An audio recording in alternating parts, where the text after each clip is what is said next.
Herkese merhaba arkadaşlar, kanalıma hoş geldiniz. Yepyeni bir videoyla karşınızdayım. Türkiye'nin güzel oyuncusu Ebru Şahin'den yeni görüntüler geldi.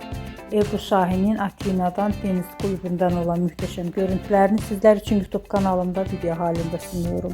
Umarım beğenirsiniz. Arkadaşlar, videomu beğendiyseniz kanalımı izlemeyi ve bildirim butonuna basmayı unutmayın. Şimdilik benden bu kadar olsun. Yeni videomuzda görüşmek üzere. Hoşça kalın.